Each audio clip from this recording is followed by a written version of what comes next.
Good morning, students. Now we'll be moving forward with our next topic, that is why power sharing is desirable.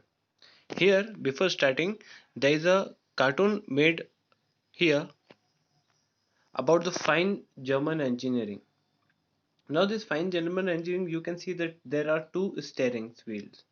Okay, so what this cartoon is trying to tell us that when the two governments are made, like two different parties are there and they are making a coalition government, so ideology of the two different government will be there. If the government is not coming up with the majority seats, then they make the government by taking the other parties considerations, and they will join them and they will be making government in coalition with them. Okay, so two steerings are there. So two different uh, parties are there who are just joining hands together to make a coalition government. Now we'll be discussing why power sharing is desirable. Thus, two different sets of reason can be given in favor of the power sharing. Firstly, the power sharing is good because it helps to reduce the possibility of conflict between social groups. Okay, the first thing what they why this is desirable. See, if you divide the power in the different communities, so what happens, just like as we have seen in the case of Belgium it happened. So when we will divide the power like this, so there will be less chance of conflict among the people and they will not fight with each other. Since a social conflict cannot often leads to violence and political instability, power sharing is a good way to ensure stability of political order. So if such kind of chaos and instability is there, because if we will not share the powers, then definitely the people who are in the minority, they are going to react over the issues, and when they will react, it will not be good for the majority people also. So this is how the most of the problem which will be created in this such a kind of situation, the government will not be stable and it will be a problem for the government to manage. So maybe possible that government will come and they will go. It will be happening like that. So stability of the government will be hampered in this case. Now power sharing, after this power sharing, imposing will of the majority community over the others may look like an attractive option in the short run, but in the long run it undermines the unity of the nation. Okay, so what here they are trying to say, that in the short run it looks okay, that we cannot if we will not distribute the power among the minorities, so what will happen, it is okay not to distribute all the power one person can hold at a time. Now this can turn out to be a problem in the long run, because in the long run the things will change and there are possibilities that the people will not like such a kind of government who is not sharing the power with them. So that should not happen. So in long run it is not favorable for any nation. What will happen, the unity of the country will break because of this. Now tyranny of the majority is not just oppressive for the minorities, it often brings ruin the majority as well. So if you'll oppress one community, then definitely the other community, because in a country like India there are many different communities. So if you'll try to oppress one community, what will happen, it will ruin the other communities also. So that will lead to more destruction, maybe violence will be there, mobs will be gathering, there will be all riots all around. So all these things should not happen in the country. So it is desirable to share the power, so that when the decision will be taken, so it will be like, it should not be in the condition like only majority people are taking the decision. They should not take a unilateral decision. The decision should be outcome of everyone. So every single person, if in the country, if you are talking about democracy, then in our country every single person should get a chance to put his views in front, and on the basis of that the decision should be taken. Now there is a second deeper reason, the power sharing is good for the democracies. Now one reason we already seen, as the second reason is the power sharing is the very spirit of democracy. A democratic rule involves sharing power with those affected by its exercise and who have lived with its effects. People have a right to be consulted on how they are to be governed. So here we have seen that there is another reason for this power sharing is good, because here we can see it is the spirit of the democracy. See, if you are talking that we are democratic, and in India we have made the government as per the choice of all the people they have chosen. So if in this case, if you say like this, that the power sharing is by the democratic rule, then you'll have to take decision, means I mean to say that the government will have to take the decision considering the interest of each and every different section which is there in the country. Like in India there are different sections, right? There are the minorities, majorities, there are different dalits and all. On the other hand, there are some business class, and also there are so many different communities and pressure groups. So you will have to listen to them as well, then you should be taking decision. So if you're talking about democracy, then definitely it's a kind of spirit of democracy, that if you're talking about democracy, then you should give some power to the people. They should be in condition to put their viewpoints in front, and according to that the decision should be taken. So if you're not giving them the power and all the decision, suppose one single person is taking, so it is just like a dictatorship. We cannot call that a democracy. Okay. So it should be conditioned that if you're talking about democracy, then you should share the power with the different groups in the country. Now here the people have a right to be consulted on how they are to be governed,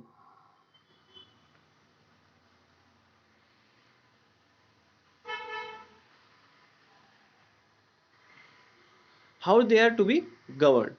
Now if the people, if they are concerned, see, each and everyone, when the decisions are taken by the government, every person gets affected, doesn't matter to which section he belongs, majority, minority, dalits or gujars, or there are many different communities. So all these ST, scheduled caste, scheduled tribe, there are different communities in India. It's so varied and diverse. So here if the decision will be taken, so the people at least should have right to be consulted. You should ask the people that how do you want, how do you want the management should be.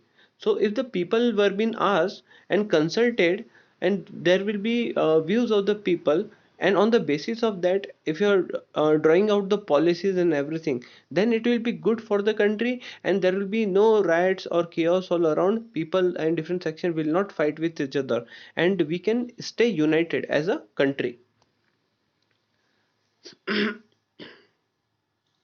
A legitimate, means legitimate is a word which shows lawful. A lawful government or legitimate government is one where where citizens through participation acquire a stake in the system.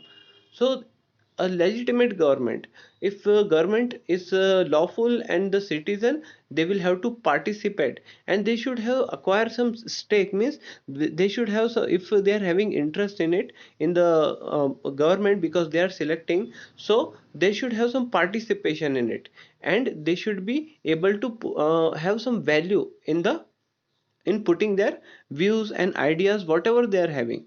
So in this condition the government should be able to realize what are the ideas and thinking of the people is, and the government should also give the value to each and every section. In India, most of the Hindu things and Muslim, these two communities, there are a lot of problems between them in the past, and still some political leader we see they are speaking like this, that they just put them against each other. So at least doesn't matter to which you are, Hindu or Muslim, but you when you are there, so you should be having some value in the eyes of the government. So you should give them value. If you're democratic, then you will have to give value to each and every community which is there in India. Then only you can make a country better or democratic. Let us call the first set of reason prudential. Now this first section and the second section which we have read, so the first section is can be called as prudential, because there you will have to understand about the different section and communities, and then you will be taking decision. So Prudent means taking a correct decision. By thinking and looking after each and every aspect, you will be taking a rational decision.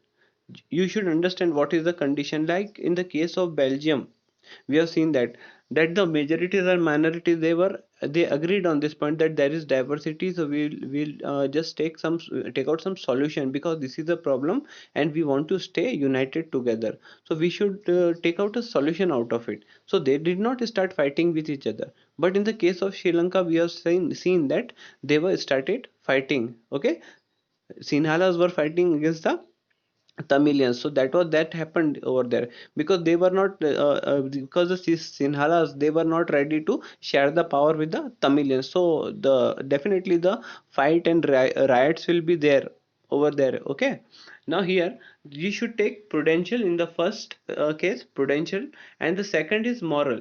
Moral means, if you saying that India is a democratic country, then each and every different section which is there in the country should have the value in the eyes of the government, and government should also give the equal value. If you're not sharing power with each and everyone, and you are taking decisions on your own, unilateral decision, you are not asking anyone whether we should do this or that, and after that you are straight away you are taking decision. So this is not the way to uh, treat a democratic country, and this is not the way to take the decision in a democratic country.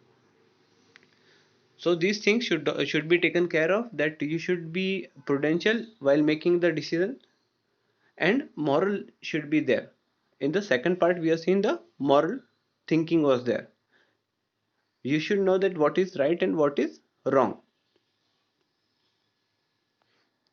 While prudential reasons stress that the power sharing will bring out better outcomes, moral reason emphasizes the very act of power sharing as valuable. Okay, now here what are they saying? The prudent reason, the correct thinking, and when the correct thinking is there, when the people are realizing and then they are doing something. So it is stressed that the power sharing will bring out better outcomes. So outcomes will be better. You will have to just compromise with the situation, and not actually compromise, but you'll have to just give values to the other groups also in a country. If you are diverse in the country, then you'll have to give value to the other sections or different communities which are there in the country. And the other side, if you are saying about moral reason, it emphasizes and the power sharing is valuable. So they are connecting this moral reasons to the values, because democracy is just like a value. You will have to, value is what, an understanding between right and wrong. Okay, so if you are running government, you should follow the ethics and you should give value to each and every different community. It should not be like you are taking a decision unilateral and you're not asking anyone. You should ask the peoples of the country that you are going to do this.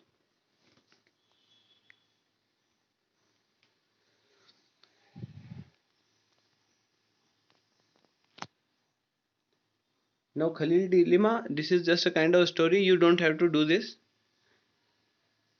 Now the important topic which can come, forms of power sharing. So here the question which can be formed in word examinations. Definitely this is a straightforward question, why the power sharing is desirable, where we have seen the two different types of reasons, set of reasons like prudential and moral reasons. So you will have to make answer out of this. On the other side, forms of power sharing. Now here, the idea of the power sharing has emerged in the opposition to the notion of undivided political power. For a long time, it was believed that all the power of the government must reside in the one person or group or a person located at one place. It was felt that if the power to decide is dispersed, it would not be possible to take quick decisions and enforce them. So here what they are trying to say is that when the in the earlier times, what was the idea of the power sharing, that this power sharing to should be staying with just one person or a group of person at one place, so that when they will take the decision, those decisions are going to be quick and it will not be delayed. So this was the thinking, and the thinking of the people were mostly that power should not be shared. Like in the earlier time also, when the democracy was not there, so there were kings who were ruling, there were emperors. So these emperors were having all the power concentrated in their hand, so they could have done whatever they wanted. So the thinking was like that, that quick decisions will be taken, but at the same time the wrong decision can also be taken, so people realize it later on. So here it would not be possible to take decisions and to enforce them. But these notions have changed with the emergence of democracy. So when democracy come, all these things started changing. One basic principle of democracy is that people are the source of all political power. So in democracy, what happens? The people select the government. So people are having the real power who will be selecting the government.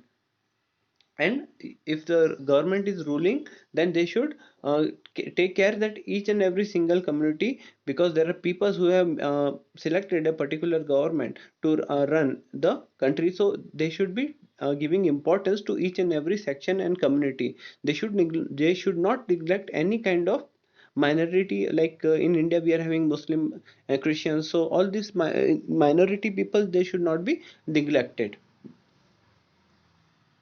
In a democracy, people rule themselves through institutions of self-governments.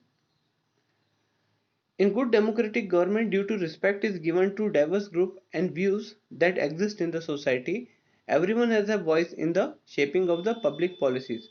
Therefore, it follows that in a democratic political power should be distributed among as many citizens as possible.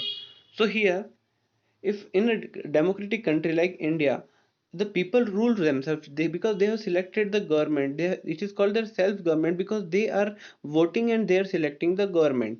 So agar if the government is good in nature, then the respect should be given to the each and every single community. As I said earlier, respect should be given, because if there are different communities, their history will be different, and definitely their thinking will be different, their views will be different, so you will have to give respect to their belief. And it doesn't matter to which community they belong, and which religion they belong, you will have to respect each and every religion and their beliefs. You should not hurt it.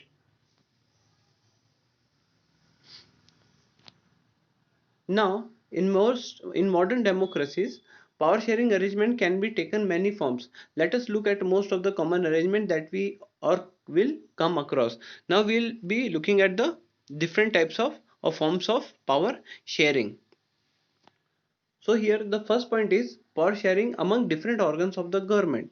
So what are the organs of the government? Legislative, executive and judiciary.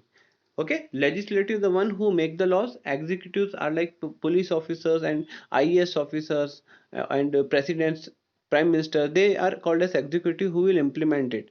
And the judiciary is just like a body which will do the justice. They will see that whether everything is happening right or wrong, so they will be giving justice, and if they will find somebody guilty, then they will definitely punish them. If whether it doesn't matter whether he is a president or a prime minister, he will be punished. So let us call this horizontal distribution of power. So what is horizontal distribution of power? When we distribute power in three categories or three organs like legislature, executive and judiciary. So this is called as horizontal distribution of power, because it allows different organs of government placed at the same level to exercise different powers. Now these are at the central, state and at the lower level.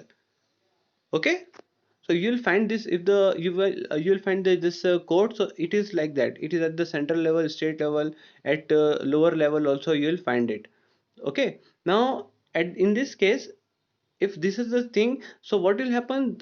Each and every entity like legislature, executive, judiciary, there will be a kind of power check, a system of power check is developed, and they will be checking power on each other.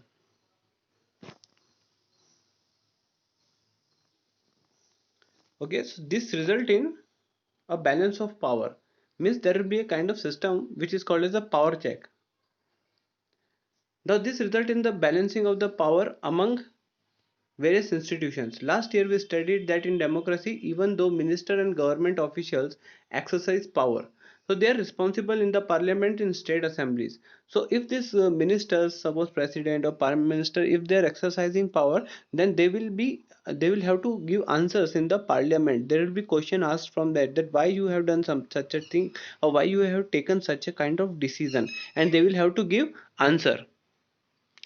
Similarly, although the judges are appointed by the executives, so here we can see the judges are appointed by the executives, and this power are given to the judges, then they can do the justice.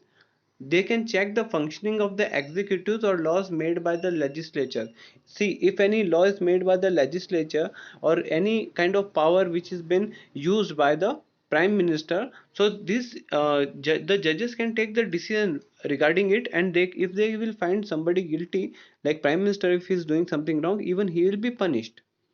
So this arrangement is called a system of check and balances. Okay, system of check, I said the system of check and balances is there. So it is just like the power is shared among them, and nobody is in condition that he can or he that particular organ can take decision, a unilateral decision, and not asking the others.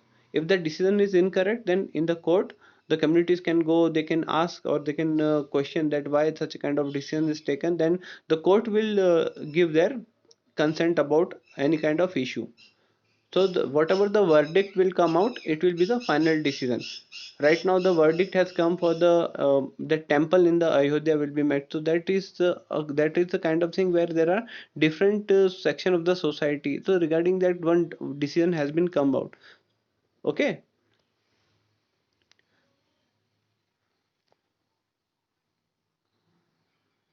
Now the second, power can be shared among government at different level. A general government for the entire country, and government at the provincial or regional level. Such a general government or the entire country is usually called as the federal government. Okay, so at the entire level of the country, if you're talking about a government, it is called as the federal. In India, it is called as the central government. So in India, what is the kind of system of government at different level? How the power has been shared? We are having central government, state government, and at district level there are some official like sarpanch is there at the lower level. And if you move forward, if you talk about province like Madhya Pradesh, so there is chief minister, and at the central level it will be prime minister. So the power is shared, like some of the power is given from the central to the state government, and state government has given some power to this lower levels. Okay, so at the district level also there are some powers which we have been given. So this is called as vertical power sharing. So in India we refer to the as central or union government. So Indian government is called as central or union government, not federal government. The government at the provincial or the regional level are called different names in the different countries. So there are in the different countries the names are different. We can call them state government. This system is not followed in all the countries. There are many countries where there are no provinces or state governments. Okay, so there are some countries where the state system is not there, and there are provinces are not there. In India, where we are having different states and state governments are there, so in some countries this type of system is not there, so there are no province or state government. But in those countries like ours, where there are different levels of government, the constitution clearly lays down the powers of different levels of government. This is what they had did in the Belgium. In the Belgium, we already heard the system will be there, that power will be shared, and different type of power will be that, like community government had been made in the case of Belgium. Okay, so this is what they did in the Belgium, but was refused in Sri Lanka. This is called federal division of power. The same principle can be extended to different levels or government. Lower than the state government, such as the municipality or the panchayat. Panchayat, in panchayat the sarpanch is the head. Let us call division of the power involving higher and the lower level of government. Vertical division of power. So when we divide the power like this in the central level, at state level, and at the lower level, means at the municipal and at panchayat level, so this is lower level. So when you're sharing power like this, so what does it call? It is called as vertical division of power. And what was the case earlier? It was horizontal division of power in case of legislative, executive and judiciary. So that was horizontal. This is vertical division of power. Now the third point, the power must also be shared among different social groups such as religious and linguistic group. Community government in Belgium is a good example of this arrangement. Now, linguistic means there are different people who will be speaking different languages. In Belgium, we have seen that. Even in India, this is the case. We are so many people, and we are using different type of languages. So varied and diverse. In India, the diversity is extremely too high. Now,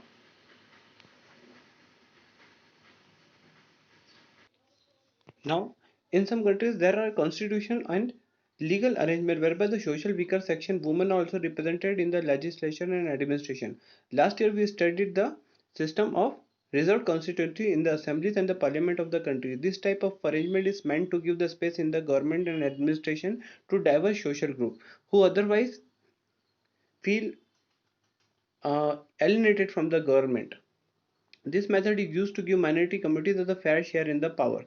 So as we know, there are different social groups, so there are different religions are there, linguistic groups speaking different language, and we already seen this in Belgium also. The same case was there, different communities were there. So this community government which was made in Belgium is a very good example. Here we, in our section, we have given some constituencies which are reserved for the scheduled caste and the scheduled tribe people. If somebody is fighting from one constituency which is reserved for the scheduled caste, then that particular person should belong to that scheduled caste. So this is how the power is being shared between the different social group, and their interest is not been neglected. And so there is a reason that they will not be feeling alienated, means they will not think that the government is not thinking about us.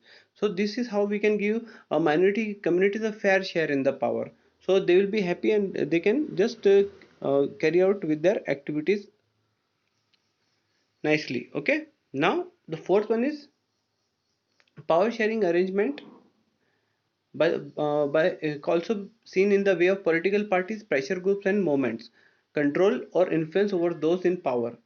So when we in the government is formed, so there are different pressure groups, there are different political parties. So all these moments will be happening, so they will be keep pressuring the government. So in the democracy, the citizen must have freedom to choose among various contenders for the power.